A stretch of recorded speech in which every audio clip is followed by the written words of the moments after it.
ಓಂ ಗಣನಾನ್ವಾ ಗಣಪತಿಗುಂ ಭವಾಮಹೆ ಕವಿಂ ಕವೀನಾಮುಪಮಶ್ರವಸ್ತಮಂ ಜ್ಯೇಷ್ಠರಾಜಂ ಬ್ರಹ್ಮಣಾಂ ಬ್ರಹ್ಮಣಸ್ಪದ ಶೃಣ್ವನ್ನೋತಿಭಿः ಸೇದಸಾದನಂ. ಓಂ ಮಹಾಗಣಪತಯೇ ನಮಃ. ಓಂ ಪ್ರಣೋ ದೇವಿ ಸರಸ್ವತಿ ವಾಜೇಭಿರ್ವಾಜಿನೀವತಿ ಧೀನಾಮವಿತ್ರವತು. ಆನೋ ದಿವೋ ಬೃಹತಃ ಪರ್ವತಾದ ಸರಸ್ವತಿ ಯಜತಾ ಗಂತು ಯಜ್ಞಂ. ಓಂ ವಾಗ್ದೇವ್ಯೈ ನಮಃ. ಓಂ ಗುರುಬ್ರಹ್ಮ ಗುರುರ್ವಿಷ್ಣು ಗುರುದೇವೋ ಮಹೇಶ್ವರಃ. ಗುರು ಸಾಕ್ಷಾತ್ ಪರಬ್ರಹ್ಮ ತಸ್ಮೈ ಶ್ರೀ ಗುರವೇ ನಮಃ. ಓಂ ವೇದಮಾತಾ ನಮಸ್ತುಭ್ಯಂ ವರದೆ ಕಾಮರೂಪಿಣಿ. ವಿದ್ಯಾರಂಭಂ ಕರಿಷ್ಯಾಮಿ ಸಿದ್ಧಿರ್ಭವತು ಮೇ ಸದಾ. ನಾವು ಶ್ವೇತಾಶ್ವತರೋಪನಿಷತ್, ಶ್ವೇತ ಪ್ಲಸ್ ಅಶ್ವತರ ಪ್ಲಸ್ ಉಪನಿಷತ್. ಶ್ವೇತ ಅಂದ್ರೆ ಬಿಳಿ, ಅಶ್ವತರ ಅಂದ್ರೆ ಹೇಸರಗತ್ತೆ, ಮತ್ತೆ ಉಪನಿಷತ್. ಇದನ್ನ ನಾವು ಹೋದ್ವಾರ ತನಕ ನೋಡಿದ್ದೇವೆ. ಹೋದ್ವಾರ 5ನೇ ಮಂತ್ರ ತನಕ ಬಂದಿದ್ವಿ. 5ನೇ ಮಂತ್ರ ಏನ್ ಹೇಳಿತ್ತು? ಪಂಚಶ್ರೋತಾಂಬಂ ಪಂಚಯೋನ್ಯುಗ್ರವಕ್ರಾಂ ಪಂಚ ಪ್ರಾಣೋರ್ಮಿಂ ಪಂಚಬುದ್ಧ್ಯಾದಿಮೂಲಾಂ ಪಂಚಾವರ್ತಾಂ ಪಂಚದುಃಖೌಘವೇಗಾಂ ಪಂಚಾಶದ್ಭೇದಾಂ ಪಂಚಪರ್ವಾಮಧೀಮಃ. ಅಂದ್ರೆ ಈ ಬ್ರಹ್ಮ ಬೃಹತ್ ಚಲನೆ ಮತ್ತು ಚಿಂತನೆಯ ಒಂದು ನದಿ ಅಂತ ನಾವು ಧ್ಯಾನ ಮಾಡಿದ್ರೆ 5 ಹೊಳೆಗಳೇ ಅದರ ನೀರಾಗಿರುತ್ತೆ. ಅಂದ್ರೆ 5 ಜ್ಞಾನೇಂದ್ರಿಯಗಳು ಅದರಲ್ಲಿ ಹರಿಯುವ ನೀರು. ಅದು 5 ಯೋನಿಗಳಿಂದ ಉಗ್ರವೂ ವಕ್ರವೂ ಆಗಿರುತ್ತೆ. 5 ಯೋನಿಗಳು ಅಂದರೆ ಪಂಚಭೂತಗಳು, ಪೃಥ್ವಿ ಆಪಸ್ತೇಜ ವಾಯುರಾಕಾಶಾತ್ಗಳಿಂದ. 5 ಪ್ರಾಣಗಳೇ ಇದರ ಅಲೆಗಳಾಗಿರುತ್ತೆ. ಈ ನದಿಯಲ್ಲಿ ಹುಟ್ಟುವಂತಹ ಅಂತ 5 ಕರ್ಮೇಂದ್ರಿಯಗಳು, ವಾಕ್, ಈ ಥರ 5 ಪ್ರಾಣಗಳು ಇದರಲ್ಲಿ ಬರುವಂತಹ ಅಲೆಗಳಾಗಿರುತ್ತೆ. ಈ 5 ಜ್ಞಾನಗಳಿಗೆ ಕಾರಣವಾದ ಮನಸ್ಸನ್ನೇ ತನ್ನ ಮೂಲವಾಗಿ ಇಟ್ಕೊಂಡಿರುತ್ತೆ. ಅಂದರೆ ಎಲ್ಲ ಅರಿವು ಅನ್ನೋದು ಮನಸ್ಸಿನ ವೃತ್ತಿ ರೂಪದಿಂದ ನಮಗೆ ಅರ್ಥವಾಗುವಂಥದ್ದು, ಅರಿವು ಜನಿಸುವಂಥದ್ದು. ಮನ ಅಂದರೆ ಚಲನೆ ಮತ್ತು ಚಿಂತನೆ. ಬ್ರಹ್ಮ ಅಂದರೆ ಬೃಹತ್ ಚಲನೆ ಮತ್ತು ಚಿಂತನೆ. ಮನ ಅಂದರೆ ಕೇವಲ ಚಲನೆ ಮತ್ತು ಚಿಂತನೆ, ಲೋಕಲ್. ಅದು ನಾನ್ ಲೋಕಲ್ ಅಂದರೆ ಅದು ಯೂನಿವರ್ಸಲ್. ಆದರೆ ನಮ್ಮಲ್ಲಿರುವ ಮನಸ್ಸು ಲೋಕಲ್, ಸ್ಥಳೀಕ, ಅಂದರೆ ನಮಗೆ ಸಂಬಂಧಪಟ್ಟಿದ್ದು ಮಾತ್ರ. ಅದರಿಂದ ಉಂಟಾಗುವ ಆ ನದಿಯ ಹರಿವನ್ನ ನಮ್ಮ ಈ ಒಂದು ನಮ್ಮದೇ ಆದ ಹರಿವು, ಮನಸ್ಸು ಚಲನೆ ಮತ್ತು ಚಿಂತನೆಯ ಹರಿವಿನಿಂದ ನಾವು ನೋಡ್ಕೋಬಹುದಾಗಿದೆ. ಇದರಲ್ಲಿ 5 ಸುಳಿಗಳಿರುತ್ತೆ. ಅಂದರೆ ಶಬ್ದ ಮತ್ತೆ ಇತರ ವಿಚಾರಗಳು ಸೇರಿ 5 ಸುಳಿಗಳು. ಸುಳಿ ಅಂದ್ರೇನು? ನಾವು ಅದರಲ್ಲೇ ಮುಳುಗಿ ಸಿಗಾಕೊಂಡ್ರೆ ಅದರಲ್ಲೇ ಮುಳುಗಿ ಬಿಡುವಂಥದ್ದು. ಅದೇ ರೀತಿ 5 ದುಃಖಗಳಿರುತ್ತೆ. ಯಾವ್ಯಾವುದು? ನಾನು ಹೋದ್ವಾರ ಎಲ್ಲ ಹೇಳಿದ್ದೀನಿ. ಗರ್ಭವಾಸ, ಗರ್ಭದಲ್ಲಿ ವಾಸ ಮಾಡುವುದು, ಅದು ಒಂದು ದುಃಖ. ಅದು ಈಗ ನಮಗೆ ನೆನಪಲ್ಲಿರೋದಿಲ್ಲ. ಆದರೆ ಗರ್ಭದಲ್ಲಿ ವಾಸ ಮಾಡುತ್ತಿರುವಂಥ ಶಿಶುವಿಗೆ ಅದು ಅತ್ಯಂತ ಯಾತನಾಮಯ. ನಂತರ ಜನ್ಮ, ತಾಯಿ ಹೊಟ್ಟೆಯಿಂದ ಆಚೆ ಬರುವಂಥ ಒಂದು ಪ್ರೋಸೆಸ್ ಏನಿದೆ, ಅದು ಕೂಡ ಒಂದು 2ನೇ ರೀತಿಯಾದ ದುಃಖ. ಗರ್ಭವಾಸ ಮೊದಲನೇ ರೀತಿಯಾದ ದುಃಖವಾದರೆ 2ನೇ ರೀತಿಯಾದ ದುಃಖ ಜನ್ಮ. ನಂತರ ಜರ ಅಂದರೆ ವಯಸ್ಸಾದ ಮೇಲೆ ಮುಪ್ಪು, ವೃದ್ಧಾಪ್ಯ. ಯಾರು ತನ್ನನ್ನು ತಾನು ಅರಿಯದೆ ಮೋಹದಲ್ಲೇ ಮುಳುಗಿ ಈ ಒಂದು ಸುಳಿಗಳಿಗೆ ಸಿಕ್ಕಿದ ಮನುಷ್ಯ ತನ್ನ ವೃದ್ಧಾಪ್ಯದಲ್ಲಿ ಬಹಳ ನೋವನ್ನು ಅನುಭವಿಸ್ತಾನೆ ಅನ್ನೋ ಒಂದು ವಿಚಾರ. ಹಾಗಾಗಿ 3ನೇದು ಜರ. ನಂತರ ವ್ಯಾಧಿ. ವ್ಯಾಧಿ ಅಂದರೆ ಅದು 5 6 ಯಾವುದು? ಕಾಮಕ್ರೋಧ ಲೋಭ ಮೋಹ ಮದ ಮಾತ್ಸರ್ಯ, ಇವುಗಳಿಂದ ಉತ್ಪನ್ನವಾಗುವಂತಹ ವ್ಯಾಧಿ ಅಂದರೆ ಬಾಧೆಗಳು. ನಂತರ ಅಸ್ವಾಸ್ಥ್ಯ, ನಮ್ಮತನವನ್ನು ಬಿಟ್ಟು ನಾವು ಜರುಗಿದಾಗ ಉಂಟಾಗುವಂತಹ ನೋವು ನಲಿವುಗಳು. ಈ ರೀತಿಯಾಗಿ ಉಂಟಾಗುವಂಥದ್ದು ನಂತರ ನಮ್ಮ ಕರ್ಮಗಳ ಪ್ರಯುಕ್ತವಾಗಿ, ಅಂದರೆ ನಮ್ಮ ಸಂಚಿತ ಮತ್ತು ಪ್ರಾರಬ್ಧ ಇವುಗಳಿಂದ ಉಂಟಾಗುವಂಥ ನೋವುಗಳು, ಇದು ಎಲ್ಲದನ್ನು ಸೇರಿ ಇಲ್ಲಿ ವ್ಯಾಧಿ ಅಂತ ಹೇಳ್ತಾರೆ. ಮೆಡಿಕಲಿ ಇದನ್ನು ಹೇಳೋದಿಲ್ಲ, ಬಟ್ ವೇದ ಪ್ರಕಾರದಲ್ಲಿ 4ನೆಯದು ವ್ಯಾಧಿ. ನಂತರ ಮರಣ. ಮರಣ ಅನ್ನೋದು ಕೂಡ ಯಾರು ಸಾಧನೆಯನ್ನು ಮಾಡೋದಿಲ್ಲ, ಯಾರು ಕೇವಲ ಈ ಸುಳಿಗಳಲ್ಲಿ ವಿಷಯ, ಸಂಸಾರ, ಹೆಂಡತಿ, ಮಕ್ಕಳು, ಗಂಡ, ಈ ರೀತಿಯಾಗಿ ಎಲ್ಲದರಲ್ಲೂ ಅದರಲ್ಲೇ ಮುಳುಗಿ, ಈ ಪ್ರಪಂಚದಲ್ಲೇ ಮುಳುಗಿರುವಂತಹ, ಅಂದರೆ ಸುಳಿಗಳಲ್ಲಿ ಸಿಕ್ಕಿರುವಂತಹ ಈ ಚಲನೆ ಮತ್ತು ಚಿಂತನೆ ಎನ್ನುವ ಸುಳಿ, ಅಲ್ಲಿ ಸುಳಿಗಳಿರ್ತವೆ ನದಿಯಲ್ಲಿ, ಆ 5 ರೀತಿಯಾದ ಸುಳಿಗಳು. ಆ ಸುಳಿಗಳಲ್ಲಿ ಸಿಕ್ಕಂತಹ ಮನುಷ್ಯನಿಗೆ ಮರಣ ಅನ್ನುವುದು ಕೂಡ ದುಃಖದಾಯಕ. ಇದನ್ನು ಸುಖವಾಗಿ ಹೇಗೆ ಕನ್ವರ್ಟ್ ಮಾಡ್ಕೊಳ್ಬಹುದು ಈ ದುಃಖದಿಂದ, ಮರಣವನ್ನು ಭಯದಿಂದ ಅನ್ನೋದನ್ನು ನನ್ನ ಪುಸ್ತಕ process of death and selection of rebirth ಅನ್ನೋ ಪುಸ್ತಕ ಓದಿದ್ರೆ, ಅಥವಾ ಕನ್ನಡದಲ್ಲಿ ಮರಣ ಮತ್ತು ಪುನರ್ಜನ್ಮದ ಆಯ್ಕೆ, ಇವುಗಳನ್ನು ಇದನ್ನು ಓದಿದ್ರೆ ನಮಗೆ ಎಲ್ಲದರ ತಪ್ಪಿಸಿಕೊಳ್ಳುವಿಕೆ ಹೇಗೆ, ನಾವು ಯಾವ ರೀತಿಯಾಗಿ ಜೀವನ ಮಾಡಬೇಕು, ಅಂದರೆ ನಮ್ಮ ಚಲನೆ ಮತ್ತು ಚಿಂತನೆಗಳನ್ನು ಈ ಒಂದು ಬ್ರಹ್ಮ ಅಂದರೆ ಬೃಹತ್ ಚಲನೆ ಮತ್ತು ಚಿಂತನೆಯಲ್ಲಿ ನಮ್ಮ ಒಂದು ಸಣ್ಣ ಚಲನೆ ಮತ್ತು ಚಿಂತನೆಯನ್ನು ಯಾವ ರೀತಿ ಇಟ್ಕೊಂಡ್ರೆ ಈ 5 ದುಃಖಗಳು ಬರೋದಿಲ್ಲ ಅನ್ನೋದು. ಗರ್ಭವಾಸ, ಜನ್ಮ, ಜರ, ವ್ಯಾಧಿ ಮತ್ತು ಮರಣ. ನಮ್ಮ ವೇದೋಪನಿಷತ್ತುಗಳಲ್ಲಿ ಈ ಪುನರಪಿ ಮರಣಂ ಪುನರಪಿ ಜನನಂ ಅಂತ ಏನು ಶಂಕರಾಚಾರ್ಯರು ಹೇಳಿದ್ದಾರೆ, ಆ ಒಂದು ಸೈಕಲ್ನಿಂದ ತಪ್ಪಿಸ್ಕೊಡೋದಕ್ಕೆ ಈ ಗರ್ಭವಾಸ, ಜನ್ಮ ಅನ್ನೋದು ತಪ್ಪಿಸ್ಕೊಳ್ಳೋದಕ್ಕೆ, ಮತ್ತೆ ಜರ, ಮುಪ್ಪು, ಮತ್ತು ವ್ಯಾಧಿಗಳು, ಮತ್ತೆ ಮರಣ, ಇದೆಲ್ಲವನ್ನು ತಪ್ಪಿಸಿಕೊಳ್ಳಲಿಕ್ಕೆ ಏನು ಮಾಡಬೇಕು ಅನ್ನೋ ನಂತರ ಇದೆ. ಈ ರೀತಿಯಾಗಿ ಇರತಕ್ಕಂತಹ ಈ ಒಂದು ಬ್ರಹ್ಮ ಎಂಬ ಒಂದು ವಿಚಾರವನ್ನು ನಾವು ನೋಡಿದ್ವಿ. ಅದನ್ನು ಡೀಟೇಲ್ ಆಗಿ ಹೋದ್ವಾರ ನೋಡಿದ್ದೀವಿ. ಯಾರಿಗಾರೋ ಅದನ್ನು ನೋಡಿಲ್ಲ ಅಂದರೆ ದಯವಿಟ್ಟು ಅದನ್ನು ಇನ್ನೊಮ್ಮೆ ನೋಡಿ, ಆ ವಿಡಿಯೋ ಇದೆ. ಈಗ ಮುಂದಿನ ಮಂತ್ರ ನೋಡೋಣ, 6ನೇ ಮಂತ್ರ. ಸರ್ವ ಜೀವ ಸರ್ವ ಸಂಸ್ಥ ಬೃಹಂತ ಅಸ್ಮಿನ್ ಹಂಸ ಭ್ರಾಮ್ಯತೆ ಬ್ರಹ್ಮಚಕ್ರೇ ಪೃಥಗಾತ್ಮಾನಂ ಪ್ರೇರಿತಾರಂ ಚ ಮತ್ವಾ ಜುಷ್ಟಸ್ತತಸ್ಥೇನಾಮೃತತತ್ವಮೇತಿ ಅಂತ 6ನೇ ಮಂತ್ರ ಹೇಳುತ್ತೆ. ಏನು, ನಾವು ಈಗ 5 ಮಂತ್ರಗಳನ್ನು ಹಲವಾರು ತರಗತಿಗಳಿಂದ ನೋಡ್ಕೊಂಡು ಬಂದಿದ್ದೀವಿ. ಈಗ 6ನೇ ಮಂತ್ರ ಏನು ಹೇಳುತ್ತೆ ಅಂತ ಮೊದಲು ಮೇಲ್ಮೇಲೆ ನೋಡೋಣ. ಯಾವುದರಲ್ಲಿ ಸಕಲ ಪ್ರಾಣಿಗಳು ಜೀವನ ಮಾಡ್ತೀವಿಯೋ ಮತ್ತು ಯಾವುದರಲ್ಲಿ ಲಯವನ್ನು ಕಾಣ್ತೀವಿಯೋ ಆ ಬೃಹತ್ತಾದ ಬ್ರಹ್ಮಚಕ್ರದಲ್ಲಿ, ಅಂದರೆ ಇಲ್ಲಿ ಯಾವುದರಲ್ಲಿ ಅಂದರೆ ಬೃಹತ್ತಾದ ಬ್ರಹ್ಮಚಕ್ರ ಅಂದರೆ ಬೃಹತ್ ಕಾಸ್ಮಿಕ್ ಮೂಮೆಂಟ್ ಆ್ಯಂಡ್ ಥಾಟ್ ಅನ್ನೋದರಲ್ಲಿ ಜೀವನ ಮಾಡ್ತೀವಿ, ಹುಟ್ಟುತ್ತಾ ಇವೆ, ಸಾಯ್ತಾ ಇವೆ. ಇಂಥ ಒಂದು ಬೃಹತ್ ಚಕ್ರ, ಇದು ಚಕ್ರ ರೂಪ. ಅಂದರೆ ಇದು ಲೀನಿಯರ್ ಪ್ರೋಗ್ರೆಷನ್ ಅಲ್ಲ, ಅಂದರೆ ಸರಳ ರೇಖೆಯಲ್ಲಿ ಮುನ್ಮುಂದಕ್ಕೆ ಹೋಗುವಂಥದ್ದು ಅಲ್ಲ. ಚಕ್ರ ಅಂದರೆ ಏನು, ಆರಂಭದ ಕ್ಷಣ ಪುನಃ ಒದಗಿ ಬರ್ತದೆ, ಒಂದು ಸುತ್ತು ಮುಗಿದ ನಂತರ ಅದು ಆಲ್ರೆಡಿ ಹಾದು ಹೋಗಿರುವಂತಹ ಪಾಯಿಂಟ್ಗಳಲ್ಲೇ ಆ ಚಕ್ರ ಮತ್ತೆ ಮುಂದಕ್ಕೆ ಬರ್ತದೆ. ಅಂದರೆ ಒಂದು ಚಕ್ರದ ಮೇಲೆ ನಾವು ನಡೀತಾ ಇದ್ದರೆ ನಡೆದಿರುವ ಪಾಯಿಂಟ್ ಮೇಲೆ ನಡೀತಾ ಇರ್ತೀವಿ. ಆ ರೀತಿ ಬ್ರಹ್ಮಚಕ್ರ ಅಂತನ್ನೋದು ಇದು ಸರಳ ರೇಖೆ ಅಲ್ಲ, ವಕ್ರರೇಖೆ ಅಲ್ಲ, ಸೈನ್ ವೇವ್ ಅಲ್ಲ, ಯಾವುದೇ ತರಂಗ ರೂಪವಲ್ಲ. ಇದು ಒಂದು ವೃತ್ತ. ಆ ವೃತ್ತದಲ್ಲಿ ಅಂದರೆ ಪುನರಪಿ ಮರಣ, ಪುನರಪಿ ಜನನ, ಮತ್ತೆ ಗರ್ಭವಾಸ, ಜನ್ಮ, ಜರ, ವ್ಯಾಧಿ, ಮರಣ, ಇದನ್ನ ಈ ಸೈಕಲಲ್ಲೇ ನಾವು ಸುತ್ತುತ್ತಾ ಇರ್ತೀವಿ. ರೂಪಗಳು ಬೇರೆ, ವೇಷಗಳು ಬೇರೆ, ಪರಿಸ್ಥಿತಿಗಳು ಬೇರೆ, ಸನ್ನಿವೇಶಗಳು ಬೇರೆ, ಸಮಯಗಳು ಬೇರೆ ಅಂತ ನಾವು ಅನ್ಕೋತೀವಿ.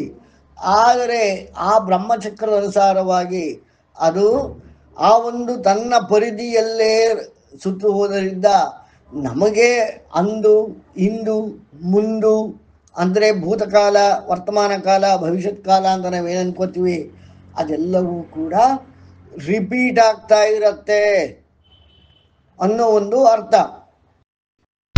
ಆ ಒಂದು ಅರ್ಥದಲ್ಲಿ ಹೇಗೆ ಸೂರ್ಯ ಪ್ರತಿದಿನ ಬರ್ತಾನೆ, ಪ್ರತಿ ಕ್ಷಣದಲ್ಲೂ ತನ್ನ ಚಲನೆಯನ್ನು ಮುಂದುವರಿಸ್ತಾನೆ, ಮತ್ತೆ ಸಾಯಂಕಾಲ ಮುಳುಗುತ್ತಾನೆ, ಮತ್ತೆ ಅಂಧಕಾರ, ಮತ್ತೆ ವಾಪಸ್ಸು ಬರ್ತಾನೆ.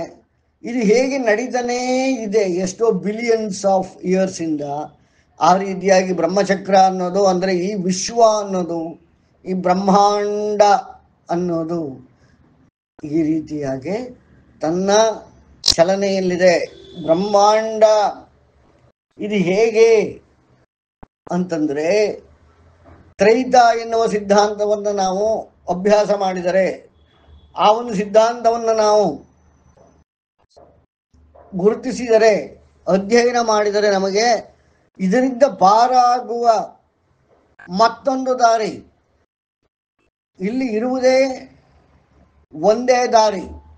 ಯಾವುದು? ಯಾರಾದರೂ ಹೇಳ್ತೀರಾ? ಇದರಿಂದ ಪಾರಾಗುವುದಕ್ಕೆ, ಈ ಒಂದು ಬ್ರಹ್ಮಚಕ್ರದಿಂದ ಪಾರಾಗುವುದಕ್ಕೆ ಇರುವ ದಾರಿ ಯಾವುದು? ಯಾರಾದರೂ ಹೇಳ್ತೀರಾ? ಕೀರ್ತಿಯವರೇ,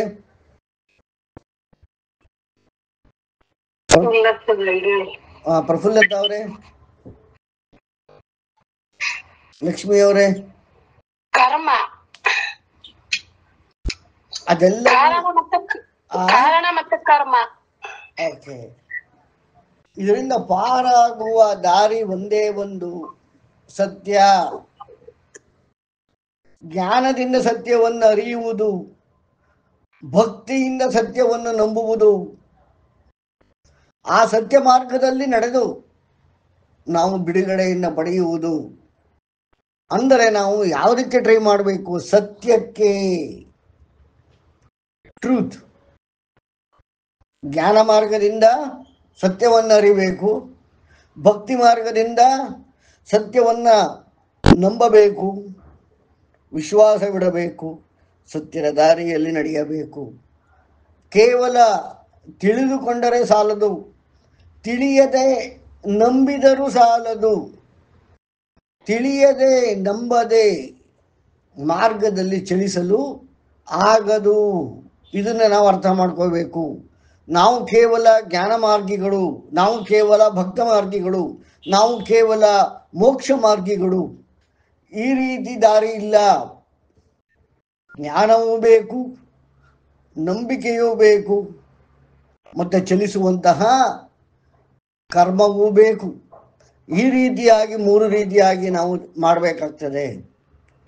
ಈ ರೀತಿಯಾದ ಒಂದು ತಪ್ಪಿಸ್ಕೊಳ್ಳೋದಕ್ಕೆ ಇರುವಂತಹ ಇದೊಂದು ಮಾರ್ಗವಿದೆ. ಆದರೆ ಇದನ್ನು ಬಿಟ್ಟು ನಾವು ಏನು ಮಾಡ್ತೇವೆ? ನಾವು ನಮ್ಮದೇ ಆದ ರೀತಿಯಲ್ಲಿ ಚಲಿಸ್ತಾ ಇರ್ತೇವೆ. ಈ ರೀತಿಯಾಗಿ ಏನು ಮಾಡುತ್ತೆ? ನಮ್ಮಲ್ಲಿರುವ ಜೀವಾತ್ಮ ಏನು ಮಾಡುತ್ತೆ? ಈ ಒಂದು ಬ್ರಹ್ಮಚಕ್ರದಲ್ಲಿ ತಿರುಗುತ್ತಾ ಇರುತ್ತೆ, ಬ್ರಹ್ಮಚಕ್ರದಲ್ಲೇ ಉಳಿದು ಹೋಗಿರುತ್ತೆ. ಯಾಕೆ?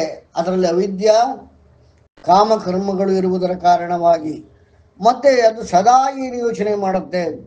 ನಾನೇ ಬೇರೆ, ಆ ಈಶ್ವರನೇ ಬೇರೆ, ನಾನೇ ಬೇರೆ, ಈಶ್ವರನೇ ಬೇರೆ ಅಂತ ಅಂದ್ಕೊಂಡು ಅದು ಈ ಸಂಸಾರದಲ್ಲಿ ತಿರುಗ್ತಾ ಇರುತ್ತೆ. ಯಾವಾಗ ಸತ್ಯವನ್ನ ಅರಿತು ಈಶ್ವರನ ಅನುಗ್ರಹ ಸಿಕ್ಕಿದಾಗ ಈ ಚಕ್ರದಿಂದ ಪಾರಾಗಲಿಕ್ಕೆ ಅದಕ್ಕೆ ಅವಕಾಶ ಹೊಂದುತ್ತೆ ಅನ್ನೋದು ಈ ಮಂತ್ರದ ಅರ್ಥ, ಮೇಲ್ನೋಟದ ಅರ್ಥ. ಸರ್ವಾಜೀವೇ ಸರ್ವಸಂಸ್ಥೆ ಬೃಹಂತೆ ಅಸ್ಮಿನ್ ಹಂಸ ಭ್ರಾಮ್ಯತೆ ಬ್ರಹ್ಮಚಕ್ರೆ ಪೃಥಗಾತ್ಮಾನಂ ಪ್ರೇರಿತಾರಂಚ ಮತ್ವಾ ಜುಷ್ಟಸ್ತತಸ್ತೇನ ಮೃತತ್ವಮೇದಿ ಅಂತ ಹೇಳೋದು. ಅಂದ್ರೆ ಇಲ್ಲಿ ನಾವು ನೋಡಿದ್ವಿ, ಈ ಹಂಸ ನೀರಿನಲ್ಲಿ ಹೇಗೆ ಚಲಿಸ್ತಿರುತ್ತೆ, ಅದು ಒಂದು ಇಂಡಿಕೇಶನ್ ಆಗಿ ನಮ್ಮಲ್ಲಿ ಹಂಸ, ಹಂ ಸಾ ಸೋಹಂ ಅಂದ್ರೇನು? ನೀನು ಮತ್ತೆ ನಾನು. ಅಂದ್ರೆ ಈ ರೀತಿಯಾದ ಒಂದು ಭೇದ, ಈ ಭೇದ ಭಾವವನ್ನ ಎಲ್ಲಿ ತನಕ ಜೀವಾತ್ಮ ಇಟ್ಕೊಂಡಿರುತ್ತೆ ಅಲ್ಲಿಯವರೆಗೂ ಈ ಸಂಸಾರ ಚಕ್ರದಿಂದ ಈ ಜೀವಾತ್ಮ ಬಿಡುಗಡೆಯನ್ನು ಪಡೆಯೋದಿಲ್ಲ. ಹಂತೆ ಗಚ್ಚಂದೆ ಅಧ್ವಾನಮಿತಿ ಹಂಸಃ ಅಂತ ವೇದದಲ್ಲಿ ಹೇಳ್ತಾರೆ. ಹಾಗಾಗಿ ಜೀವಾತ್ಮನನ್ನ ಈ ಜೀವ ಬ್ರಹ್ಮ ಎನ್ನುವ ಒಂದು ನದಿಯಲ್ಲಿ ಇದು ಹಂಸನಾಗಿ ತೇಲ್ತಾನೇ ಇರತ್ತೆ, ಮುಳುಗ್ತಾನೇ ಇರತ್ತೆ. ಅವದೇನ್ ಮಾಡುತ್ತೆ? ತಾನು ಬೇರೆ ಈಶ್ವರ ಬೇರೆ ಅಂತ ತಿಳ್ಕೊಂಡಿರ್ತೀವಿ ನಾವು. ಅಂದ್ರೆ ನಾವು ಈಗ ದೇವರು ಅಂದ್ರೆ ಅಥವಾ ಪರಮಾತ್ಮ ಅಂದ್ರೆ ಬ್ರಹ್ಮ ಅಂದ್ರೆ ಎಲ್ಲೋ ಇದ್ದಾನೆ, ನಾವಿಲ್ಲಿದ್ದೇವೆ, ಅವನನ್ನ ಸೇರಬೇಕು, ಈ ರೀತಿಯಾದ ಒಂದು ಭೇದ. ಅಂದ್ರೆ ಅವ ಬೇರೆ ನಾನು ಬೇರೆ, ಹಂಸದ ರೀತಿಯಲ್ಲಿ ವರ್ತನೆ. ಹಂತಿ ಗಚ್ಚಂತಿ ಅಧ್ವಾನಮಿರಿ ಹಂಸಃ, ಈ ಒಂದು ಭಾವನೆ ಇದು ನ್ಯಾಚುರಲ್ ಆಗಿ ಜೀವಾತ್ಮನಿಗೆ ಅದರಲ್ಲಿರುವ ಅವಿದ್ಯಾ ಕಾಮಕರ್ಮಗಳ ಪ್ರಯುಕ್ತತೆಯಿಂದಾಗಿ ಈ ಒಂದು ಭೇದವಾಗಿರುವಂತಹ ಐಡಿಯಾ ಮೊದಲಿಂದಲೇ ಬಂದಿರುತ್ತೆ. ಇದು ಯಾರೂ ಹೇಳ್ಕೊಡೋದಿಲ್ಲ, ಯಾರು ಹೇಳ್ಕೊಟ್ಟಿರೋದಿಲ್ಲ. ಹುಟ್ಟಿರೋ ಜೀವಕ್ಕೆ, ಜನ್ಮಿಸಿರುವ ಜೀವಕ್ಕೆ ತಾನಾಗಿ ನಾನು ಬೇರೆ ಬ್ರಹ್ಮ ಬೇರೆ, ನಾನು ಬ್ರಹ್ಮ ಎನ್ನುವ ಬೃಹತ್ ಚಲನೆ ಮತ್ತು ಚಿಂತನೆಯ ಒಂದು ನದಿಯಲ್ಲಿ ಒಂದು ಪುಟ್ಟ ಹಂಸ ನಾನು, ನನ್ನದೇ ಆದ ಚಲನೆ ಮತ್ತು ಚಿಂತನೆಯಲ್ಲಿ ನಾನು ಇದ್ದೇನೆ, ಈ ರೀತಿ ಅನ್ಕೊಂಡಿರೋದ್ರಿಂದ ಬೃಹದಾರಣ್ಯಕ ಉಪನಿಷತ್ತು ಏನು ಹೇಳುತ್ತೆ? ಈ ಭೇದ ದರ್ಶನವೇ ಸಂಸಾರಕ್ಕೆ ಕಾರಣ. ಈ ಒಂದು ಏನು ಗರ್ಭವಾಸ, ಜನ್ಮ, ಜರ, ವ್ಯಾಧಿ, ಮರಣ, ಈ ರೀತಿಯಾದ ಒಂದು ಸೈಕಲಲ್ಲಿ ಸದಾ ಸಿಕ್ಕಿ ಮುಳುಗಿ ತೇಲಿ ಬಾಧೆ ಪಡುತ್ತಿರುವ ಜೀವಾತ್ಮಕ್ಕೆ ಕಾರಣ ಏನು? ಬೃಹದಾರಣ್ಯಕ ಕ್ಲಿಯರ್ ಆಗಿ ಹೇಳ್ತಾ ಇದೆ, ಭೇದ ದರ್ಶನ. ನಾನು ಬೇರೆ, ಆ ಪರಮ ಆತ್ಮನ್ ಬೇರೆ, ನಾನು ಬೇರೆ, ಆ ಬ್ರಹ್ಮ ಬೇರೆ, ಇವನು ಬೇರೆ ನಾನು ಬೇರೆ ಎಂದು ಯಾರ್ಯಾರು ಏನೇನೆಲ್ಲ ಮಾಡ್ತಾರೆ ಅವನಿಗೆ ನಿಜವಾಗಿಯೂ ಬ್ರಹ್ಮ ಅಂದ್ರೆ ಏನು ಅಂತ ಅರ್ಥ ಆಗಿಲ್ಲ. ಅಂದ್ರೆ ವೇದಾಂತ, ವೇದದ ಅಂತ ಅಷ್ಟೆಲ್ಲ ಹೇಳಿ ಕಡೆ ಏನ್ ತಿಳ್ಕೊಂಡೆ ನೀನು ಅಂದಾಗ ಆ ಪರಮಾತ್ಮ ನನ್ನಲ್ಲೇ ಈ ರೀತಿಯಾಗಿ ನಾನು ಅವನು ಈ ರೀತಿಯಾಗಿ ಭೇದವೇ ಉಳಿದುಕೊಂಡರೆ ವೇದಾಂತಕ್ಕೆ ಅರ್ಥವಿಲ್ಲ, ಅದು ಅರ್ಥವಾಗಿಲ್ಲ ಎಂದಾಗಿ ಬೃಹದಾರಣ್ಯಕ ಹೇಳ್ತಾರೆ ಆ ಋಷಿ. ಅಥಯೋನ್ಯಾಂ ದೇವತಾಮುಪಸ್ಥೆ ಅನ್ಯೋಸ ವನ್ಯೋಹಮಸ್ಮೀತಿ ನ ಸ ವೇದ. ಇವನು ಬೇರೆ ನಾನು ಬೇರೆ ಎಂದು ಬೇರೆ ದೇವತೆಯನ್ನು ಉಪಾಸಿಸುತ್ತಾನೆಯೋ ಅವನು ಏನನ್ನು ಅರಿಯನು. ಏನನ್ನು ಅಂದ್ರೆ ಸತ್ಯವನ್ನು ಅರಿಯನು. ಹಾಗಾಗಿ ಈ ಜೀವಾತ್ಮ ಈ ಐಡಿಯಾ ಬಿಡೋ ತನಕ ಈ ಸಂಸಾರ ಚಕ್ರದಲ್ಲಿ ಗರ್ಭವಾಸ, ಜನ್ಮ, ಜರ, ವ್ಯಾಧಿ, ಮರಣ ಅವುಗಳನ್ನು ಅನುಭವಿಸುತ್ತಾ ಸುತ್ತನೇ ಇರ್ತಾನೆ. ಯಾವಾಗ ಈ ಜೀವಾತ್ಮ ಈಶ್ವರನಿಂದ ಅನುಗ್ರಹಿಸಲ್ಪಡುವನು ಅಂದ್ರೆ ಎಲ್ಲವೂ ಸತ್ ಚಿತ್ ಆನಂದ, ಸಚ್ಚಿದಾನಂದ. ಏನ್ ಹಾಗಂದ್ರೆ ಸತ್ ಚಿತ್ ಆನಂದ. ಸತ್ ಅಂದರೆ ಎಲ್ಲವೂ ಸತ್ಯ ಅಂದ್ರೆ ಸಾರವುಳ್ಳದ್ದು, ಚಿತ್ ವಿತ್ ದ ಮೂಡ್ಸ್, ಆನಂದ ದ ಬ್ಲಿಸ್. ಇವು ಮೂರು ಬಿಟ್ರೆ ಇನ್ನೇನೂ ಇಲ್ಲ. ಆ ಒಂದು ಬೃಹತ್ ಚಲನೆ ಮತ್ತು ಚಿಂತನೆಯ ಸ್ವರೂಪ ಏನು? ಸಚ್ಚಿದಾನಂದ. ಸತ್ತು, ಚಿತ್ತು, ಆನಂದ, ಈ ಮೂರೇ ಬ್ರಹ್ಮ. ಅದನ್ನ ಹೇಳಿ. ಚಿತ್ತು ಮತ್ತೆ ಆನಂದ ಇನ್ನೊಂದ್ಸತಿ ಹೇಳಿ ಸರ್. ಸತ್ತಂದ್ರೆ ಸಾರ, ಅಂದ್ರೆ ಎಸೆನ್ಸ್. ಚಿತ್ ಅಂದ್ರೆ ಮೂಡ್ಸ್, ಭಾವ, ನಮ್ಮಲ್ಲಿರೋ ಮೂಡ್ಸ್ಗಳೇನಿದೆ ಅದು. ಆನಂದ ದ ಬ್ಲಿಸ್,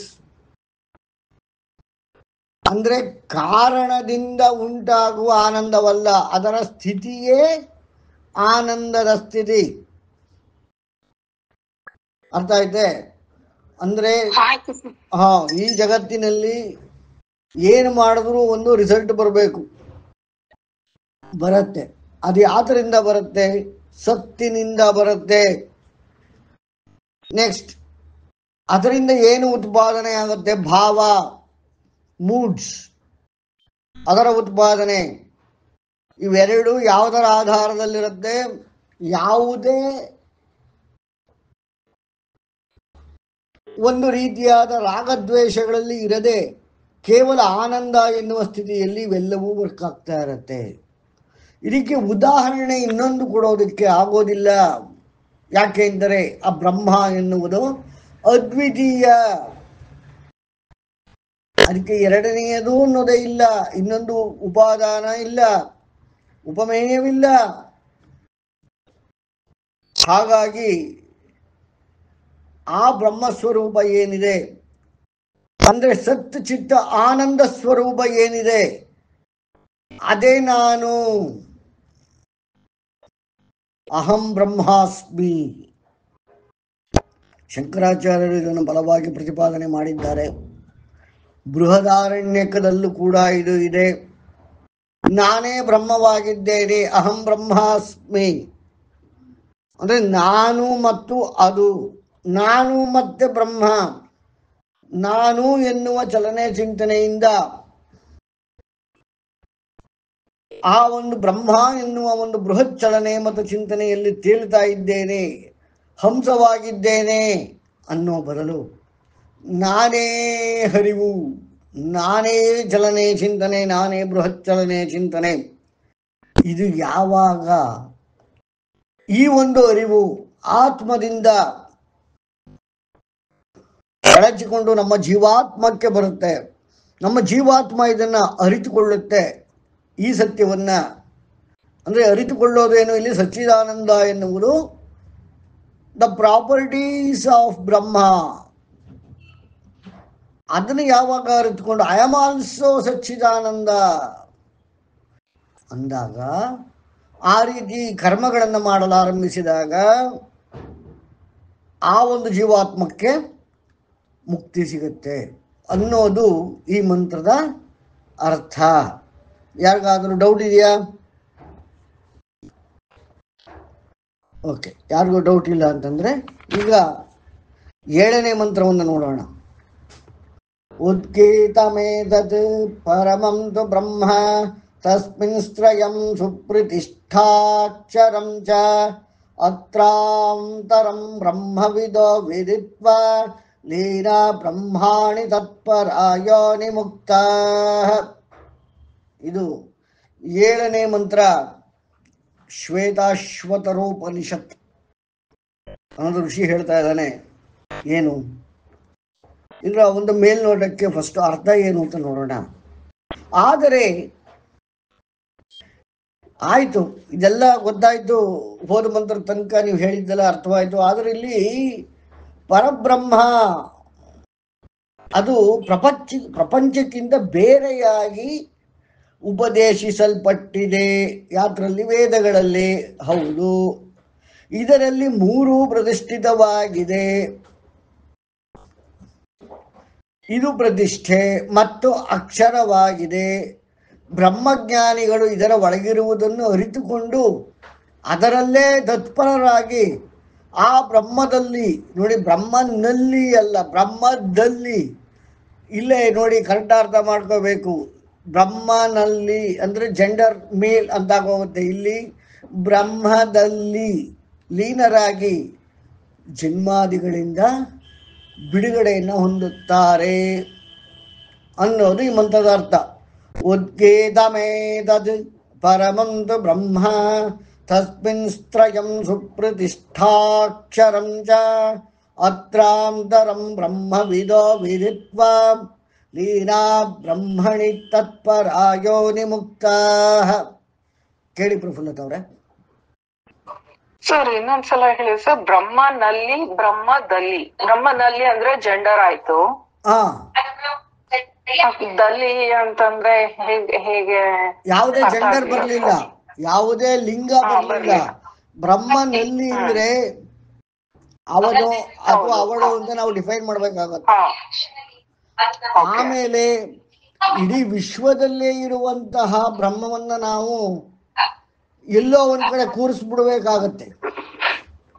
ಅಂದ್ರೆ ಬ್ರಹ್ಮನಲ್ಲಿ ಹಿಡ್ಕಿನೇ ಒಂದು ಲಿಮಿಟೇಷನ್ಸ್ ಬರುತ್ತೆ. ಈಗ ಉದಾಹರಣೆಗೆ ನೀವು ನಿಮ್ಮಲ್ಲಿ ಕೂತಿದ್ದೀರಾ, ನಾನು ನಮ್ಮಲ್ಲಿ ಕೂತ್ಕೊಂಡಿದ್ದೀನಿ, ಎಲ್ಲರೂ ಅವರವರ ಜಾಗದಲ್ಲಿ ಕೂತಿದೀವಿ. ಆದ್ರೆ ಎಲ್ಲಿ ಅಂತ ಹೇಳ್ಬೇಕಾಗತ್ತಲ್ವೇ? ಆದರೆ ಇಲ್ಲಿ ಏನು, ಬ್ರಹ್ಮದಲ್ಲಿ ಸಚ್ಚಿತ್ ಆನಂದ ಇಡೀ ಬ್ರಹ್ಮಾಂಡದಲ್ಲಿ ಇರುವಂತಹ ಆ ತತ್ವ, ಪ್ರಿನ್ಸಿಪಲ್, ಚಲನೆ ಮತ್ತು ಚಿಂತನೆ, ಅದಕ್ಕೆ ಒಂದು particular place, particular time, particular shape ಅದೇನೂ ಇಲ್ಲ. ಹಾಗಾಗಿ ಬ್ರಹ್ಮದಲ್ಲಿ ಅರ್ಥ ಆಯ್ತಾ? ಓಕೆ. ಈ ರೀತಿಯಾಗಿ ಅಂದ್ರೆ ಇಲ್ಲಿವರೆಗೆ ನಾವೇನ್ ನೋಡಿದ್ವಿ? ಈ ಪ್ರಪಂಚ, ಬ್ರಹ್ಮ ಅಂದ್ರೇನು ಅನ್ನೋದನ್ನ ನೋಡಿದ್ವಿ. ಅದನ್ನೇ ನಾನು ಅಂತ ಅಂದ್ಕೊಂಡವನಿಗೆ ಈ ಪ್ರಪಂಚದಿಂದ ನಿವೃತ್ತಿ ಅಂತ ನೋಡಿದ್ವಿ. ಈಗ ಮುಂದಕ್ಕೆ ನಾವೇನು ನೋಡ್ತಾ ಇದ್ದೀವಿ? ಆದರೆ ಈ ಪರಬ್ರಹ್ಮವು ಪ್ರಪಂಚಕ್ಕಿಂತ ಬೇರೆ. ಈ ಪ್ರಪಂಚ ಅಂದ್ರೆ ಏನು? ಯಾರಾದ್ರೂ ಹೇಳ್ತೀರಾ? ಪ್ರಪಂಚ ಪೃಥಕ್ ಪಂಚ, ಪೃಥಕ್ ಪಂಚ. ಪೃಥಕ್ ಪಂಚ ಅಂದ್ರೆ ಏನು? 5 ಬೇರೆ ಬೇರೆಗಳು. ಪೃಥ್ವಿ, ಆಪ, ತೇಜೋ, ವಾಯು, ಆಕಾಶ. ಈ 5 ಬೇರೆ ಬೇರೆ ಸಪರೇಟ್ ಎಕ್ಸಿಸ್ಟೆನ್ಸ್ ಇರುವಂತಹ ಆಯಾಮವೇ ಪ್ರಪಂಚ. ಅಂದ್ರೆ ಅದಕ್ಕೆ ವೇದ ಏನು ಹೇಳುತ್ತೆ? ಈ ಬ್ರಹ್ಮ ಅನ್ನೋದು ಈ ಪ್ರಪಂಚವೇ.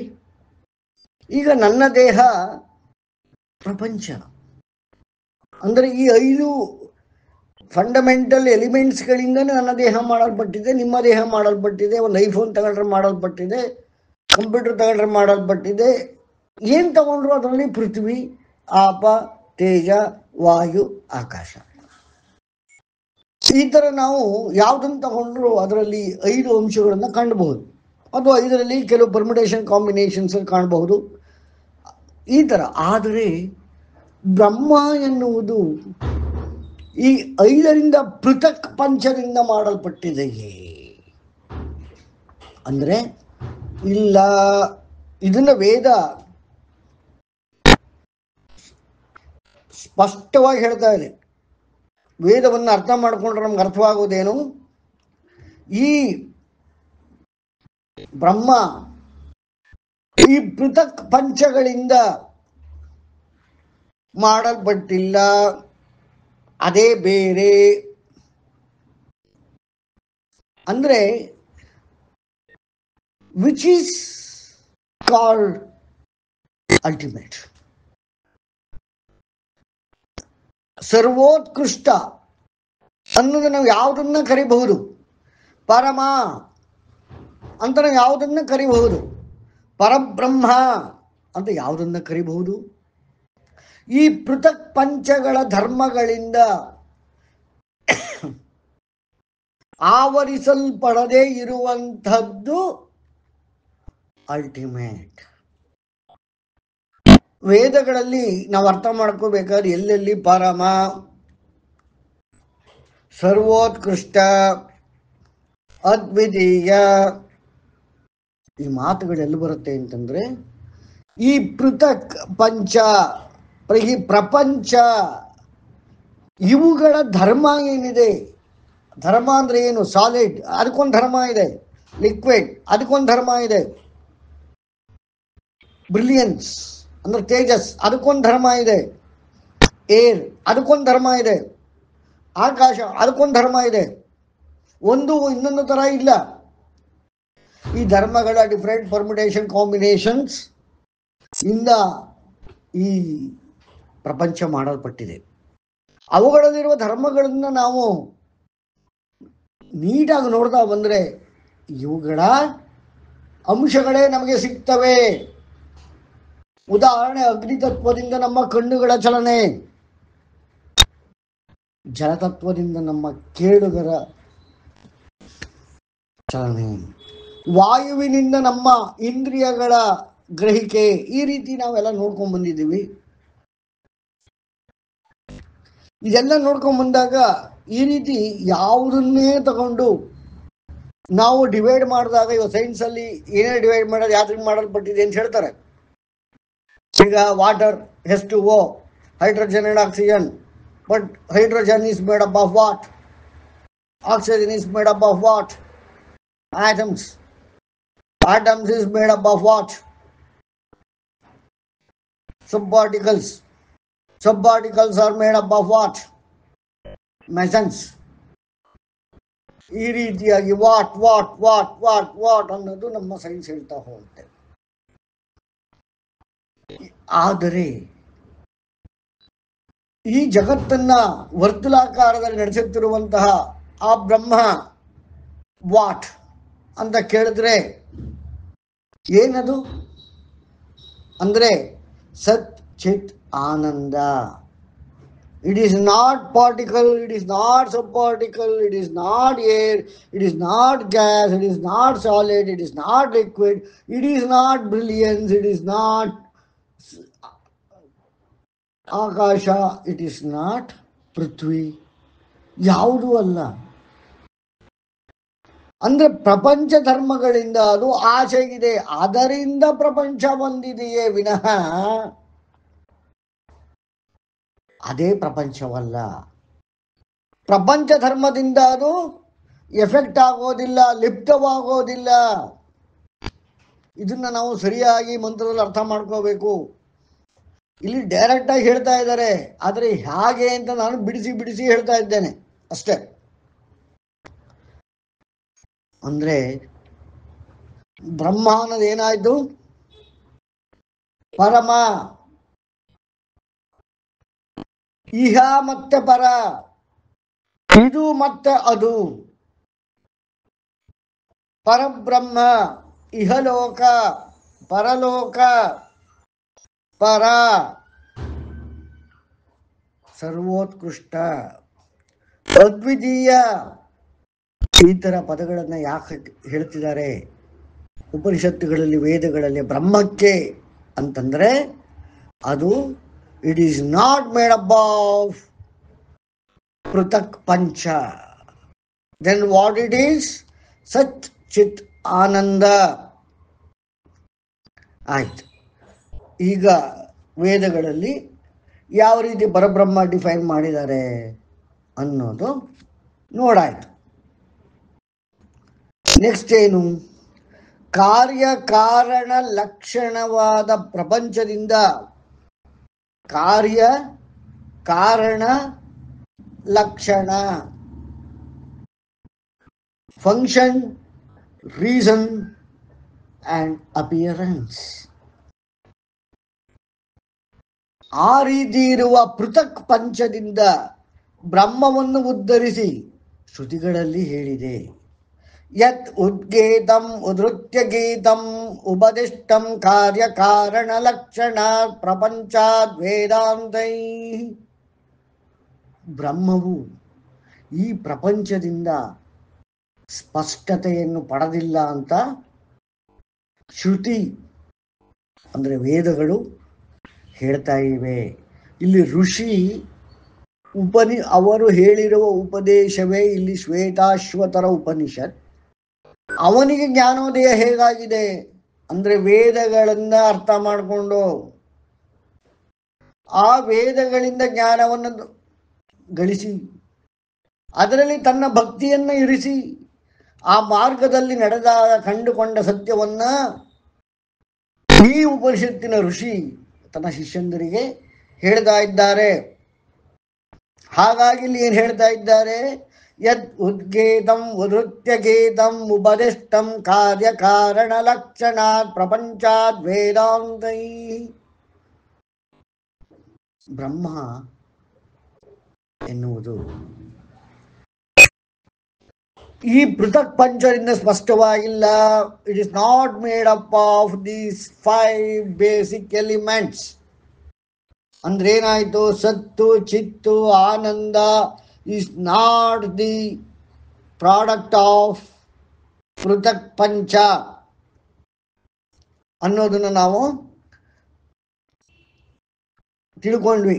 ಈ ಋಷಿ ಹೇಳ್ತಾ ಇದ್ದಾರೆ ಅದು ತಿಳಿದಿರುವುದಕ್ಕಿಂತಲೂ ಬೇರೆ, ತಿಳಿಯದಿರುವುದಕ್ಕಿಂತಲೂ ಬೇರೆ. ಕೇನ ಉಪನಿಷತ್ತಲ್ಲಿ ಇನ್ನೂ ಏನು ಹೇಳ್ತಾರೆ? ಅನ್ಯದೇವ ತದ್ವಿದಿಧಾ ತಥೋ ವಿದಿಧಾಥ ವಿದಧಿ. ಆ ಬ್ರಹ್ಮಾಂಡ ನಮಗೇನು ಗೊತ್ತಿದೆ ಅದಕ್ಕಿಂತ ಅದು ಬೇರೆಯಾಗಿದೆ. ನಮಗೇನು ಗೊತ್ತಿಲ್ವೋ ಅದಕ್ಕಿಂತನೂ ಅದು ಬೇರೆಯಾಗಿದೆ. ಎಲ್ಲಿ ಬೇರೆಂದು ಇಲ್ಲವೋ, ಎಲ್ಲಿ ಬೇರೆ ಒಂದನ್ನು ನೋಡುವುದಿಲ್ಲ, ಎಲ್ಲಿ ಬೇರೆ ಮತ್ತೊಂದು ಆ ರೀತಿಯಾದವನ್ನು ಕೇಳುವುದಿಲ್ಲ, ಅದಕ್ಕೆ ಅದೇ ರೀತಿಯಾದ ಮತ್ತೊಂದನ್ನು ನಾವು ಅರಿಯುವುದಕ್ಕೆ ಸಾಧ್ಯವಿಲ್ಲ. ಅದನ್ನ ವೇದ ಏನಂತ ಕರೆಯುತ್ತೆ? ಭೂಮಾ. ಭೂಮಾ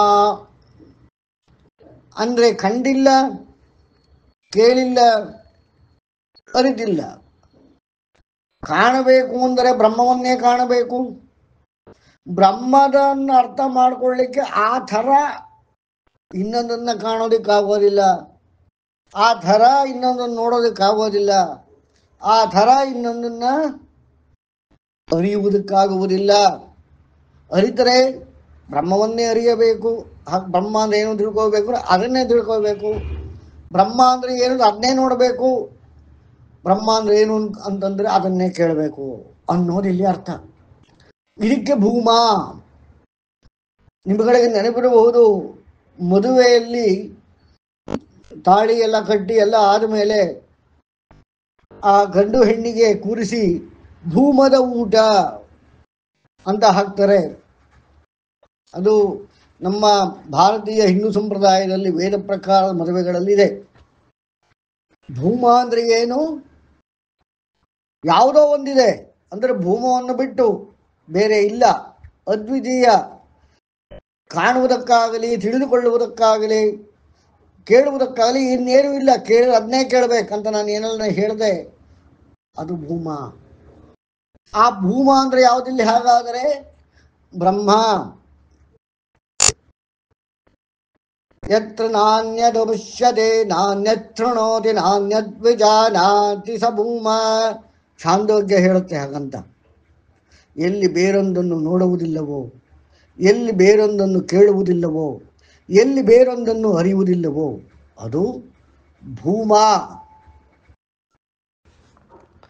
ಕೇಳಿ ಪ್ರಫುಲ್ಲತ್ ಅವರೇ.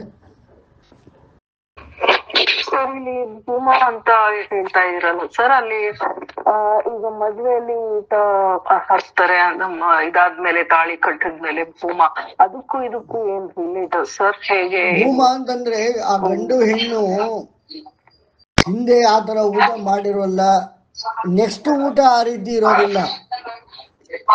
ಅಂದ್ರೆ ಅಲ್ಲಿ ಆ ಮದುವೆಯ ಗಂಡು ಅವತ್ತು ಅಲ್ಲಿಯ ತನಕ ತಾಯಿಯ, ಆ ಗಂಡಾಗಲಿ ಹೆಣ್ಣಾಗಲಿ ತಾಯಿಯ ಕೈತುತ್ತನ್ನು ತಿನ್ನಬಹುದು, ತಾಯಿ ತಟ್ಟೆಯಿಂದ ತಗೊಂಡು ತಿನ್ನಬಹುದು. ಆ ರೀತಿಯೆಲ್ಲ ಇದ್ದಂತಹ ವ್ಯಕ್ತಿಗಳು, ಆ ಗಂಡು ತನ್ನ ಹೆಂಡತಿಯ ಮೇಲೆ, ಹೆಂಡತಿ ತನ್ನ ಗಂಡನ ಮೇಲೆ ಮಾತ್ರ ಅವಲಂಬಿತ, ಬೇರೆ ಇನ್ಯಾವ ತಟ್ಟೆಯಿಂದನೂ ಊಟ ಮಾಡೋ ಹಾಗಿಲ್ಲ. ಆ್ಯಕ್ಚುಲಿ ಹಿಂದೆ ಹೆಂಗಿತ್ತು, ಗಂಡ ಊಟ ಮಾಡಿದ ಮೇಲೆ ಆ ತಟ್ಟೆಯಲ್ಲೇ ಹೆಂಡತಿ ಊಟ ಮಾಡ್ತಿದ್ಲು. ಅದು ಶಾಸ್ತ್ರವಾಗಿತ್ತು. ಒಟ್ಟಿಗೆ ಕುಳಿತು ಊಟ ಮಾಡ್ತಿತ್ತಿಲ್ಲ. ಗಂಡನಿಗೆ ಮೊದಲು ಬಡಿಸಿ, ಗಂಡನ ಊಟ ಆದ ನಂತರ ಅದೇ ತಟ್ಟೆಯಲ್ಲಿ ಅಥವಾ ಅದೇ ಎಲೆಯಲ್ಲಿ ಹೆಂಡತಿ ಊಟ ಮಾಡ್ತಿದ್ಲು. ಅಷ್ಟು ಅಧಿಕಾರ, ಅಂದರೆ ಗಂಡನ ಮೇಲೆ ಸಂಪೂರ್ಣ ಅಧಿಕಾರ. ಅಂದರೆ ಗಂಡ ಹೆಂಡತಿ ತಮಗೊಬ್ಬರು ಅವರಿಬ್ಬರ ನಡುವೆ ಹಂಚಿಕೊಳ್ಳಲಿಕ್ಕೆ ಸಕಲವನ್ನು ಹಂಚಿಕೊಳ್ಳಬಹುದು. ಆ ರೀತಿಯಾದ ಒಂದು ಆರಂಭ ಅಲ್ಲಿವರೆಗೆ ಇತ್ತಿಲ್ಲ. ಅದಾದ ನಂತರ ಮತ್ತೆ ಜೀವನದ ಆರಂಭ. ಹಾಗಾಗಿ ಅದು ಭೂಮದ ಊಟ. ಅಂದರೆ ಅಲ್ಲಿ ಆ ದೇವರೇ ಬಂದು ಶಿವಪಾರ್ವತಿ ಸ್ವರೂಪದಲ್ಲಾಗಲಿ ಲಕ್ಷ್ಮೀನಾರಾಯಣ ಸ್ವರೂಪದಲ್ಲಿ ಆ ಗಂಡು ಹೆಣ್ಣು ಊಟ ಮಾಡ್ತಾರೆ. ಅಂದರೆ ಆಗ ಗಂಡು ನಾರಾಯಣ, ಆ ಹೆಣ್ಣು ಲಕ್ಷ್ಮಿ. ಈ ರೀತಿಯಾದ ಒಂದು ಊಟ. ಅವರು ಮತ್ತೆ ಮಾನವರಾಗ್ತಾರೆ ಆ ಊಟ ಮುಗಿದ ನಂತರ. ಹಾಗಾಗಿ ಆ ಭೂಮದ ಊಟದಲ್ಲಿ ಹಲವಾರು ರೀತಿಯಾದ ತಿಂಡಿಗಳು, ಹಲವಾರು ರೀತಿಯಾದ ಶಾಸ್ತ್ರಗಳು ಇದೆಲ್ಲ ಅಲ್ಲಿ ಇರ್ತದೆ. ಅದೆಲ್ಲ ಮದುವೆ ಶಾಸ್ತ್ರದಲ್ಲಿ ನಾವು ನೋಡಿಕೊಂಡ್ರೆ ಆ ಮಂತ್ರಗಳಲ್ಲಿ ನಮಗೆ ಅರ್ಥವಾಗ್ತದೆ. ಇವತ್ತು ಯಾರು ಮಾಡ್ತಿದ್ದಾರೋ ಇಲ್ವೋ ಗೊತ್ತಿಲ್ಲ, ಅದಕ್ಕೆ ಭೂಮದ ಊಟ ಅಂತ ಕರೀತಾರೆ. ಆ ರೀತಿಯಾದ ಭೂಮ ಅಂದ್ರೆ ಏನು? ಭೂಮ ಅಂದ್ರೆ ಅನ್ಸುತ್ತೆ ಸರ್. ಹೌದು, ನಮ್ಮನೆ ಕಡೆ ಇವತ್ತು ನಾವು ಮಾಡ್ಕೊಂಡಿದೀವಿ ಸರ್. ನಮ್ಮದು ಮಾಡಿದ್ದಾರೆ. ಹೌದು ಹೌದು. ಅದು ಏನಾಗ್ತದೆ ಅಂದ್ರೆ ವೇದೋಕ್ತ ರೀತಿ, ಪುರಾಣೋಕ್ತ ರೀತಿ ಅಂತ ಎರಡು ರೀತಿಯಾದ ಶಾಸ್ತ್ರಗಳಿವೆ. ಯಾರಿಗೆ ಸಂಸ್ಕಾರವಿಲ್ಲ, ಸಂಸ್ಕಾರವು ದೊರಕಿರುವುದಿಲ್ಲ, ಅವರಿಗೆ ಪುರಾಣೋಕ್ತ ಅಂದರೆ ಶ್ಲೋಕಗಳನ್ನು ಹೇಳಿ ಮದುವೆ ಮಾಡಿಸುವುದು. ಅಲ್ಲಿ ಹಲವಾರು ಯಾವುದೇ ಮಂತ್ರಗಳಿರೋದಿಲ್ಲ, ಶ್ಲೋಕಗಳ ರೂಪದಲ್ಲಿರ್ತವೆ. ಯಾರಿಗೆ ಸಂಸ್ಕಾರಗಳು ಇದೆ ಅವರಿಗೆ ವೇದೋಕ್ತ ರೀತಿ, ಮಂತ್ರಗಳ ರೀತಿ. ಯಾಕೆಂದರೆ ಮಂತ್ರಗಳು ಸಂಸ್ಕಾರವಿಲ್ಲದ ಮನುಷ್ಯನಿಗೆ ಉಪಯೋಗವಾಗುವುದಿಲ್ಲ ಅನ್ನೋ ಒಂದು ಕಾರಣದಿಂದ ಈ ರೀತಿ ಮಾಡಿದ್ದಾರೆ. ಯಾರ್ಯಾರಿಗೆ ಸಂಸ್ಕಾರ ಸಮೇತ ವೇದ ರೀತಿಯಲ್ಲಿ ಮದುವೆ ಏರ್ಪಟ್ಟಿದೆ ಅವರಿಗೆಲ್ಲ ಭೂಮದ ಊಟ ಇದೆ. ಬಟ್ ಪುರಾಣೋಕ್ತದಲ್ಲೂ ಕೂಡ ಈ ಭೂಮದ ಊಟವನ್ನು ಏರ್ಪಡಿಸಿರ್ತಾರೆ. ಇಲ್ಲಿ ಭೂಮ ಅಂದ್ರೆ ಏನು ಅಂತ ಅರ್ಥ ಮಾಡಿಸೋದಕ್ಕೆ ನಾನು ಹೇಳ್ತಾ ಇರೋದು. ಛಾಂದೋಗ್ಯದಲ್ಲಿ ಭೂಮ ಅಂದ್ರೆ ಏನು ಅಂತ ಹೇಳುತ್ತೆ. ಯತ್ರ ನಾಣ್ಯದ ಪಶ್ಯತೆ ನಾಣ್ಯತೃಣೋತೆ ನಾಣ್ಯದ್ವಿಜಾನಾತಿ ಸ ಭೂಮ. ಅಂದ್ರೆ ಶಬ್ದ, ಸ್ಪರ್ಶ, ರೂಪಗಳಿಲ್ಲದ್ದು. ಇದನ್ನೇ ಕಠೋಪನಿಷತ್ ಏನು ಹೇಳುತ್ತೆ? ಅಶಬ್ದ ಮಸ್ಪರ್ಶ ರೂಪಂ. ಭೂಮ ಅಂದ್ರೆ ಏನು? ಛಾಂದೋಗ್ಯ ಮತ್ತೆ ಕಠ ಡೆಫಿನಿಷನ್ ಕೊಡ್ತಾ ಇವೆ. ಛಾಂದೋಗ್ಯ ಹೇಳುತ್ತೆ ಯತ್ರ ನಾಣ್ಯದ ಪಶ್ಯತಿ ನಾಣ್ಯತೃಣೋತಿ ನಾಣ್ಯದ್ವಿಜಾನಾತಿ ಸ ಭೂಮ ಅಂತ ಛಾಂದೋಗ್ಯ ಹೇಳಿದ್ರೆ, ಅಶಬ್ದ ಮಸ್ಪರ್ಶಮ ರೂಪಂ ಅಂತ ಕಠ ಒಂದೇ ವರ್ಡಲ್ಲಿ ಹೇಳುತ್ತೆ ಕಠೋಪನಿಷತ್ತು. ಅಂದ್ರೆ ಅರ್ಥ ಏನು? ಬ್ರಹ್ಮಕ್ಕೆ ಶಬ್ದ ಇಲ್ಲ, ಬ್ರಹ್ಮಕ್ಕೆ ಸ್ಪರ್ಶ ಇಲ್ಲ, ಬ್ರಹ್ಮಕ್ಕೆ ರೂಪ ಇಲ್ಲ. ಹಾಗಾಗಿ ಬ್ರಹ್ಮನಲ್ಲಿ ಅಂತ ಇಲ್ಲ, ಬ್ರಹ್ಮದಲ್ಲಿ ಅನ್ನೋದನ್ನ ನಾವು ನೋಡೋದು. ಈ ರೀತಿಯಾಗಿರುವ ಇದು ಪ್ರತಿಷ್ಠೆ. 3 ಪ್ರತಿಷ್ಠೆ ಇದೆ. ಅಂದ್ರೆ ಏನು? ಬ್ರಹ್ಮವು ಪ್ರಪಂಚದಿಂದ ಸೋಂಕಲ್ಪಡೋದಿಲ್ಲ. ಈ ಪೃಥಕ್ ಪಂಚದಿಂದ ಬ್ರಹ್ಮ ಟಚ್ ಆಗೋದಿಲ್ಲ. ಅದು ಸ್ವತಂತ್ರ. ಆದ್ರೆ ಪ್ರಪಂಚ ಸ್ವತಂತ್ರವೇ ಅಂತ ಕೇಳಿದ್ರೆ ಇಲ್ಲ. ಈ ಪೃಥಕ್ ಪಂಚ ಸ್ವತಂತ್ರವಲ್ಲ. ಯಾಕೆಂದ್ರೆ ಇದರ ಉತ್ಪತ್ತಿ ಬ್ರಹ್ಮನಿಂದ. ಆದರೆ ಈ ಉತ್ಪತ್ತಿಗೊಂಡಿರುವುದರಿಂದ ಬ್ರಹ್ಮ ಬಾಧಿತನಾಗುವುದಿಲ್ಲ, ಸೋಂಕಲ್ಪಡುವುದಿಲ್ಲ. ಹಾಗಾದರೆ ಈ ಬ್ರಹ್ಮ ಈ ಪ್ರಪಂಚದಲ್ಲಿ ಯಾವ ರೂಪದಲ್ಲಿದೆ ಯಾರಾದ್ರೂ ಹೇಳ್ತೀರಾ? ಈ ತರ ಇರುವಂತಹ ಬ್ರಹ್ಮ ಈ ಪ್ರಪಂಚದಲ್ಲಿ ಯಾವ ರೂಪದಲ್ಲಿದೆ? ನಿರ್ವಿಕಾರ. ಕರೆಕ್ಟ್. ಅಲ್ಲ, ಇದು ಈ ಪ್ರಪಂಚವನ್ನು ನಡೆಸ್ತಾ ಇದೆ ಬ್ರಹ್ಮ. ಯಾವ್ಯಾವ ರೂಪದಲ್ಲಿ ಅಂತಂದ್ರೆ 3 ರೂಪದಲ್ಲಿ: ಭೋಕ್ತೃ, ಭೋಗ್ಯ ಮತ್ತು ನಿಯಂತೃ. ಯಾವ ರೂಪದಿಂದ ಇದೆ? ಭೋಕ್ತೃ, ಭೋಗ್ಯ, ನಿಯಂತೃ. ಅಂದ್ರೆ ಅರ್ಥ ಏನು? ಭೋಕ್ತೃ, ನಾನು ಒಂದು ಸ್ವೀಟ್ ತಿಂದೆ, ನನಗೆ ಸಿಹಿ ಇಷ್ಟ, ಆಹಾ ಮಧುರವಾಗಿದೆ, ಆಹಾ ಹಾ ಅಂತ ನಾವು ಅಂದಾಗ ಅಲ್ಲಿ ಅನುಭವಿಸುತ್ತಿರುವುದು ಯಾವುದು ಅಂದರೆ ಅದು ಬ್ರಹ್ಮ. ನನಗೆ ನೋವು ಆಗ್ತಾ ಇದೆ, ಈ ಥರ ಪ್ರತಿಯೊಂದನ್ನು ಅನುಭವಿಸುವುದು ಯಾವುದು? ಚಿಂತನೆ, ಅದೇ ಬ್ರಹ್ಮ. ನಂತರ ಭೋಗ್ಯ, ಭೋಗಿಸಲ್ಪಡುವುದಕ್ಕಾಗಿ ಇರುವಂತಹದ್ದು ಭೋಗ್ಯ. ಅಂದ್ರೆ ಆ ಸ್ವೀಟ್ ಅನ್ನೋದೇನಿದೆ ಅದು ನನಗೆ ಭೋಗ್ಯ. ನನ್ನ ಕಾರ್ ಏನಿದೆ ಅದು ನನ್ನ ಭೋಗ್ಯ. ನನ್ನ ಮೊಬೈಲ್ ಏನಿದೆ ಅದು ನನ್ನ ಭೋಗ್ಯ. ಅಂದ್ರೆ ಭೋಗ್ಯವನ್ನು ಭೋಗಿಸಿದಾಗ ಉಂಟಾಗುವ ಅನುಭವವೇ ಯಾರಿಗೆ? ಭೋಕ್ತೃವಿಗೆ. ಅಂದ್ರೆ ಅನುಭವ ಕೊಡಲ್ಪಡುವುದು ಬ್ರಹ್ಮನಿಂದ, ಅನುಭವಿಸುವುದು ಬ್ರಹ್ಮನಿಂದ. ಅನುಭವ ಅಂದ್ರೆ ಏನು? ಯಾರಾದ್ರೂ ಹೇಳಿ. ಅನುಭವ, ಐ ಆಮ್ ನಾಟ್ ಆಸ್ಕಿಂಗ್ ಇನ್ ಇಂಗ್ಲಿಷಲ್ಲಿ ಎಕ್ಸ್ಪೀರಿಯನ್ಸ್ ಅಂತೀವಲ್ಲ, ಅದಲ್ಲ. ಅನುಭವ ಅಂದ್ರೆ ಏನು? ಎಲ್ರೂ ಕೇಳಿದ್ದೀರಿ ಅನುಭವ ಅಂದ್ರೆ ಏನು ಅಂತ. ಅನುಭವಿಸುವುದು, ಭವ ನಡೆಯುವುದು, ಘಟಿಸುವುದು, ಘಟಿಸುವುದನ್ನ ಅನುಸರಿಸುವುದೇ ಅನುಭವ.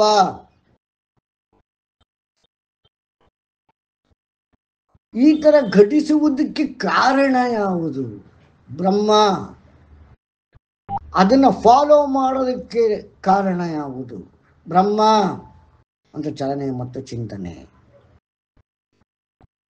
ಅಂದ್ರೆ ಅನುಭವವು ಬ್ರಹ್ಮ. ಅನುಭವಕ್ಕೆ ಕಾರಣವಾಗಿರುವುದು ಭೋಗ್ಯ. ಆ ಥರ ಕೊಟ್ಟಿರೋದು ಯಾವುದು? ಅದು ಬ್ರಹ್ಮ. ಇವುಗಳನ್ನೆಲ್ಲ ನಿಯಂತ್ರಣ ಮಾಡೋದು ಯಾವುದು? ಅದು ಬ್ರಹ್ಮ. ಬೆಲ್ಲದಲ್ಲಿ ಸಿಹಿ, ಉಪ್ಪಿನಲ್ಲಿ ಉಪ್ಪು, ಹುಣಸೆಯಲ್ಲಿ ಹುಳಿ, ಇದೆಲ್ಲ ಇಟ್ಟವರು ಯಾರು? ಮೆಣಸಿನಕಾಯಿಯಲ್ಲಿ ಖಾರ. ನಾವಿಡಕ್ಕಾಗತ್ತೆ? ಟ್ರೈ ಮಾಡಿ ಖಾರನ ಲ್ಯಾಬಲ್ ಕ್ರಿಯೇಟ್ ಮಾಡೋಕ್ಕಾಗತ್ತೆ, ಸಿಹಿ ಕ್ರಿಯೇಟ್ ಮಾಡೋಕ್ಕಾಗತ್ತೆ, ಯಾವುದು ಮಾಡೋಕ್ಕಾಗೋದಿಲ್ಲ. ಈ ನಿಯಂತ್ರಣವನ್ನು ಮಾಡ್ತಿರೋದು ಯಾವುದು? ಅಂದ್ರೆ ಯಾವುದು ಖಾರವಾಗಿರಬೇಕು, ಎಷ್ಟು ಖಾರವಾಗಿರಬೇಕು, ಎಷ್ಟೊತ್ತು ಖಾರವಾಗಿರಬೇಕು, ಯಾವ ಪ್ರಮಾಣದಲ್ಲಿ ಖಾರವಾಗಿರಬೇಕು, ಎಲ್ಲವೂ ಕೂಡ ನಿರ್ಧಾರ ಮಾಡುವುದು ಆ ಬ್ರಹ್ಮ. ಆ ರೀತಿ ಬೃಹತ್ ಚಲನೆ ಮತ್ತು ಚಿಂತನೆಯೇ ಇಲ್ಲಿ ಭೋಕ್ತೃ, ಭೋಗ್ಯ ಮತ್ತು ನಿಯಂತೃ. ಈ 3 ರೂಪದಿಂದ ಅದು ಈ ಪೃಥಕ್ ಪ್ರಪಂಚದಲ್ಲಿ ಪ್ರತಿಷ್ಠಿತವಾಗಿದೆ. ಅಂದರೆ ಸಾಲಿಡ್, ಘನ. ಅದಕ್ಕೆ ಪ್ರಾಪರ್ಟೀಸ್ ಕೊಟ್ಟಿರೋದು ಯಾವುದು? ಬ್ರಹ್ಮ. ದ್ರವ, ಬೆಂಕಿ, ಅಗ್ನಿ, ವಾಯು, ಆಕಾಶ, ಎಲ್ಲದಕ್ಕೂ ಅವುಗಳ ಧರ್ಮ, ಪ್ರಾಪರ್ಟೀಸ್ ಕೊಟ್ಟಿರೋದು ಯಾವುದು? ಬ್ರಹ್ಮ. ಅಂದರೆ ಏನು? ಭೋಕ್ತೃವೂ ಅದೇ, ಭೋಗ್ಯವೂ ಅದೇ, ನಿಯಂತ್ರವೂ ಅದೇ. ನಾವು ಅನುಭವಿಸುವ ಅನುಭವಗಳು, ನಮ್ಮ ಅನುಭವಕ್ಕೆ ಅವಶ್ಯಕವಾಗಿರುವ ವಸ್ತುಗಳು, ಅನುಭವವನ್ನು ಇಷ್ಟೇ ಪ್ರಮಾಣದಲ್ಲಿ ಕೊಡಬೇಕು, ಹಾಗೆ ಕೊಡಬೇಕು, ಹೀಗೆ ಕೊಡಬೇಕು ಅಂತ ಹೇಳ್ತಿರೋ ನಿಯಂತ್ರಣ ಇದೆಲ್ಲವೂ ಬ್ರಹ್ಮವಾದಾಗ ನಾನು ಅನ್ನೋದು ಎಲ್ಲಿ ಬಂತು? ಅಹಂ ಬ್ರಹ್ಮಾಸ್ಮಿ ಆಗ್ಲಿಲ್ವೇ? ಅರ್ಥವಾಯ್ತು ಎಲ್ರಿಗೂ? ಯಾರಿಗಾರ ಪ್ರಶ್ನೆ ಇದೆಯಾ ಇದರಲ್ಲಿ? ಭೋಕ್ತೃ ಭೋಗ್ಯ ನಿಯಂತೃ ಯಾರಿಗೂ ಇಲ್ಲ ಅಂತಂದ್ರೆ, ಈ ಇಂಥ ಸೂತ್ರಾತ್ಮ ಅಂದ್ರೆ ಇದನ್ನೆಲ್ಲ ಒಂದು ಫಾರ್ಮುಲೇಟ್ ಮಾಡಿರುವಂತಹ ಚಲನೆ ಮತ್ತು ಚಿಂತನೆ. ಅದಕ್ಕೆ ಸೂತ್ರ ಪ್ಲಸ್ ಆತ್ಮ, ಸೂತ್ರಾತ್ಮ ಸವರ್ಣ ದೀರ್ಘ.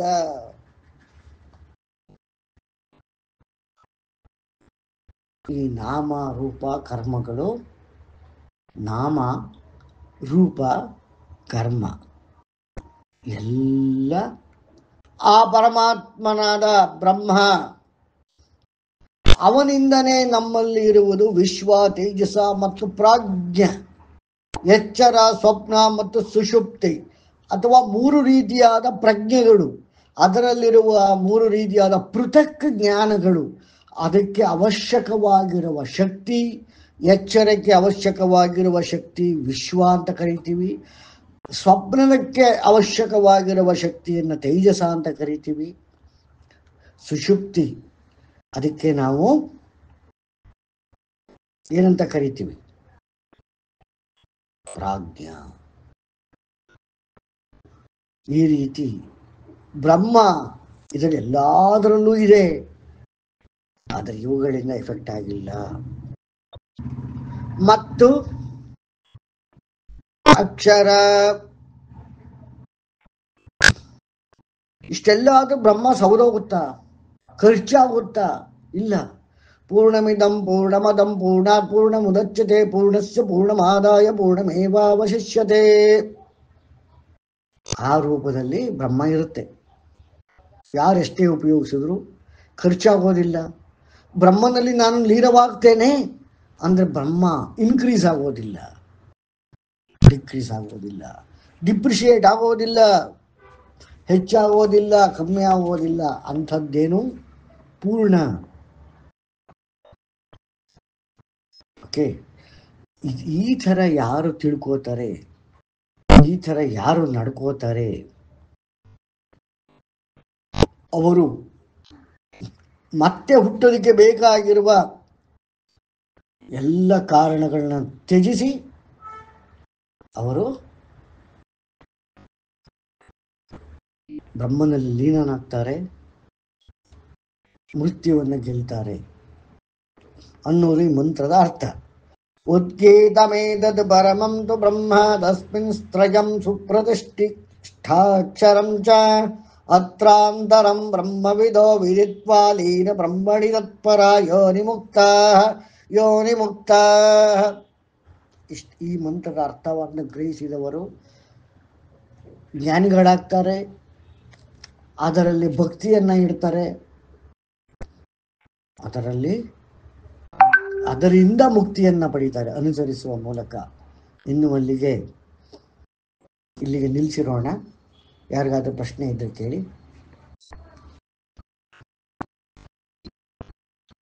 ಯಾರಿಗೂ ಪ್ರಶ್ನೆ ಇಲ್ಲ ಅಂತಂದ್ರೆ ಓಂ ಗಣನಾತ್ವಾ ಗಣಪತಿ ಭವಾಮಹೇ ಕವಿಂ ಕವೀನಾಮುಪಮಶ್ರವಸ್ತಮಂ ಜ್ಯೇಷ್ಠರಾಜಂ ಬ್ರಹ್ಮಣಾಂ ಬ್ರಹ್ಮಣಸ್ಪದ ಆನ ಶೃಣ್ವನ್ನೋತಿಭಿಸ್ಸೇದಸಾದನಂ. ಓಂ ಮಹಾಗಣಪತಯೇ ನಮಃ. ಓಂ ಪ್ರಣಾದೇವಿ ಸರಸ್ವತಿ ವಾಜೇಭಿರ್ವಾಜಿನೀವತಿ ಧೀನಾಮವಿತ್ರವತು ಆನೋ ದಿವೋ ಬೃಹದ ಪರ್ವತಾದ ಸರಸ್ವತಿ ಯಜತಾಗಂತು ಯಜ್ಞಂ. ಓಂ ವಾಗ್ದೇವ್ಯೈ ನಮಃ. ಓಂ ಗುರುಬ್ರಹ್ಮ ಗುರುರ್ವಿಷ್ಣು ಗುರುದೇವೋ ಮಹೇಶ್ವರಃ ಗುರು ಸಾಕ್ಷಾತ್ ಪರಬ್ರಹ್ಮ ತಸ್ಮೈ ಶ್ರೀ ಗುರವೇ ನಮಃ. ಓಂ ವೇದ ಮಾತಾ ನಮಸ್ತುಭ್ಯಂ ವರದೆ ಕಾಮರೂಪಿಣಿ. ವಿದ್ಯಾರಂಭಂ ಕರಿಷ್ಯಾಮಿ ಸಿದ್ಧಿರ್ಭವತು ಮೇ ಸದಾ.